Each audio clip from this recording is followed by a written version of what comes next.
In 2005, 7 monkeys were given money, real money, small silver coins they could earn, hold, and spend at a tiny market built just for them.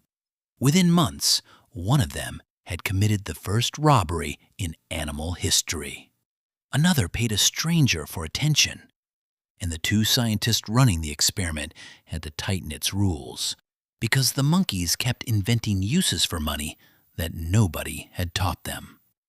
This is the experiment that proved money was never really a human invention. And somewhere in this story, one of these monkeys is you. The lab belonged to Yale University. The scientists were an economist named Keith Chen and a psychologist named Laurie Santos.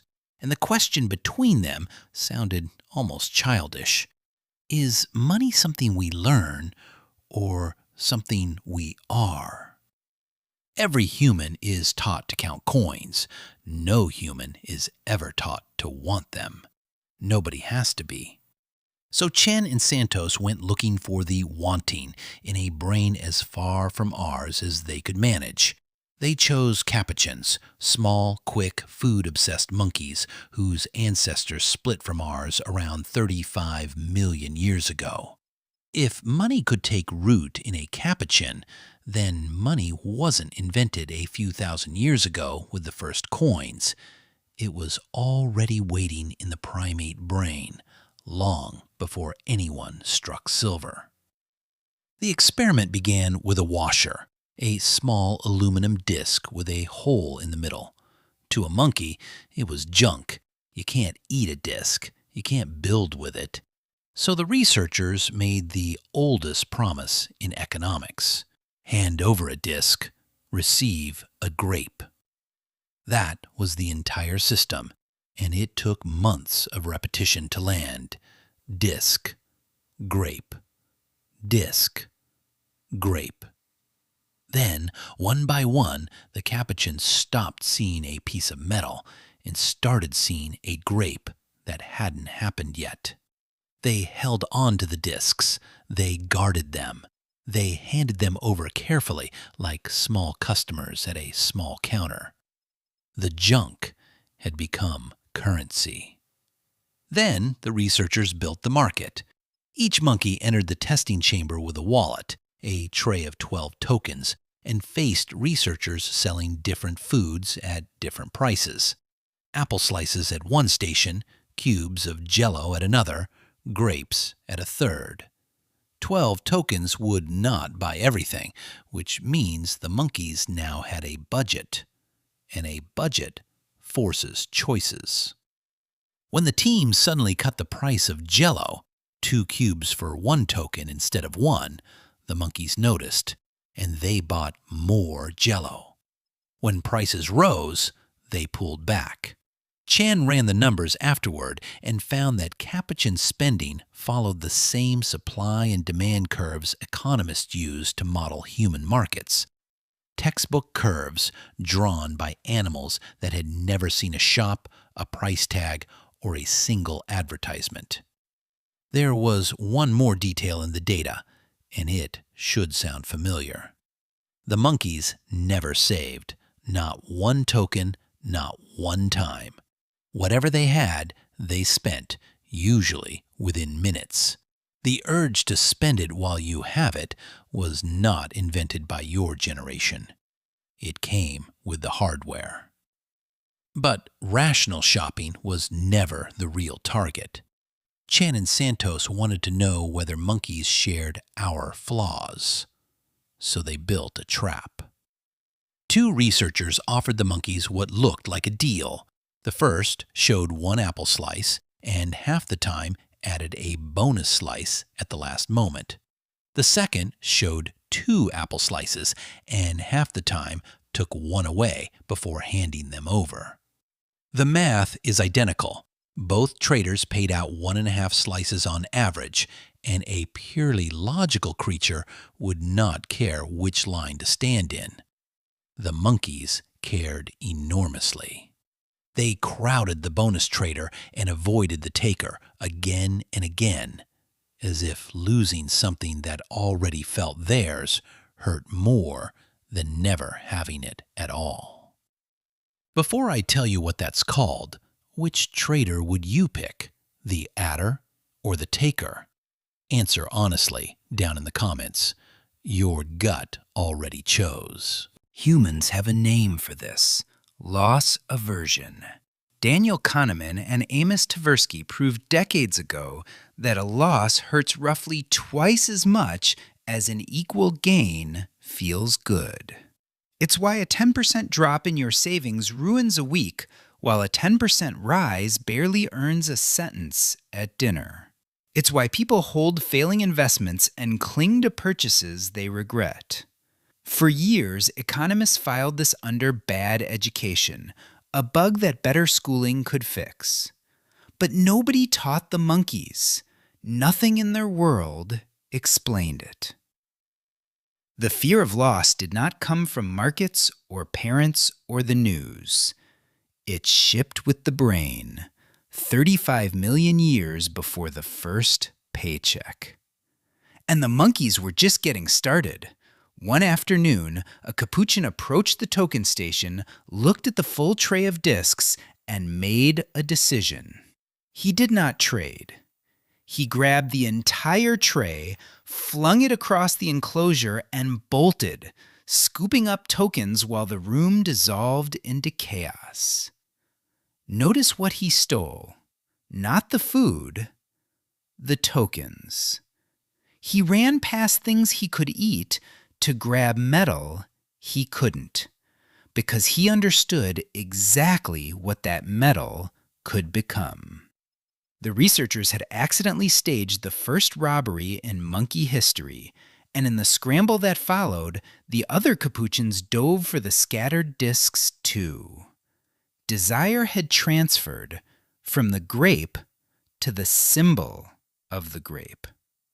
If that sounds absurd, remember that every note in your wallet is paper, every balance on your screen is pixels, and you have organized your entire life around collecting more of them.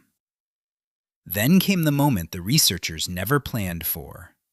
In the middle of one chaotic session, a male capuchin walked up to a female and handed her his token. Not at a food station and not for food. He offered it the way you might offer a gift, and she accepted it, giving him her attention and affection in return. Then she carried that same token to the counter and spent it on grapes. Chen watched money jump categories in real time. It was no longer just stored food. It could buy time, attention, connection.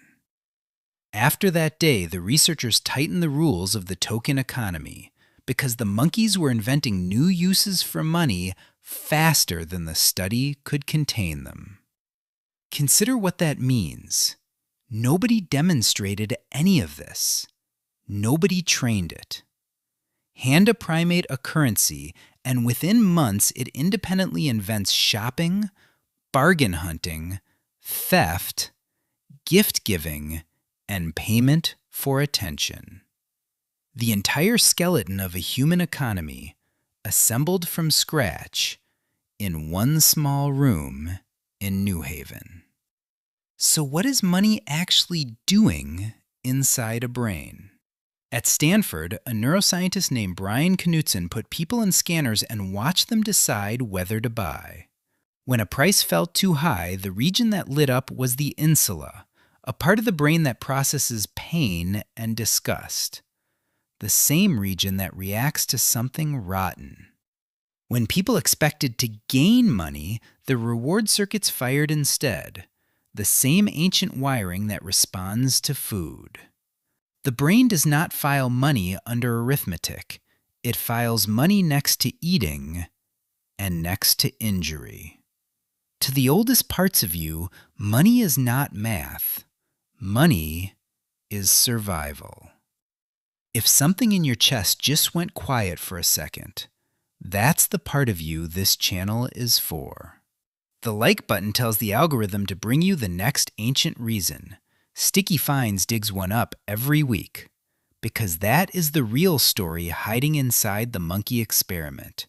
For millions of years, your ancestors ran an economy with no coins in it. The currency was food, favors, grooming, shelter, and alliances. Share your meat today, and the group remembers tomorrow. Cheat the group, and it remembers longer. Under that pressure, the primate brain became an accounting machine, tracking debts, spotting cheaters, fearing loss, craving status. When humans finally invented tokens a few thousand years ago, money was not a new instinct. It was a new container for instincts far older than our species. Which is why the monkeys keep explaining you.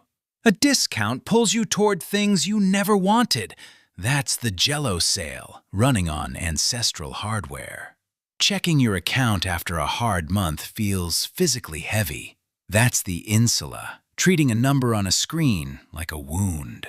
Investors panic and sell the moment markets fall. That's the taker trader, and 35 million years of biology screaming to avoid him. You have never once been bitten by a falling bank balance. Your brain refuses to believe that. There is one more mirror. The capuchins kept working for tokens after they were full. The drive did not stop at enough, because in the world that built the primate brain, there was no such thing as enough. Winter always came. The question was never whether you had plenty. It was whether you had more than you might lose. Hand that brain a fortune, and within weeks, it will start quietly worrying about the next one. Not because you're greedy, because you descend from every creature that never stopped stockpiling, and from none of the ones that did. Chen and Santos set out to discover whether monkeys could learn money. What they discovered instead is that there was nothing to learn. The wanting, the fearing, the hoarding, the trading, all of it was already there, waiting for a token to give it shape. 7 monkeys were given money in 2005, and they spent, stole, splurged, and paid for attention, exactly the way we do. Tonight, you'll check a number on a phone, and something 35 million years old will rise or sink in your chest. You did not learn money. You inherited it. The monkeys just never got the chance to pretend otherwise, because this story was never really about them. It was about the animal holding the phone. This has been Sticky Finds. The next strange story that explains you is already waiting. Until then, spend wisely.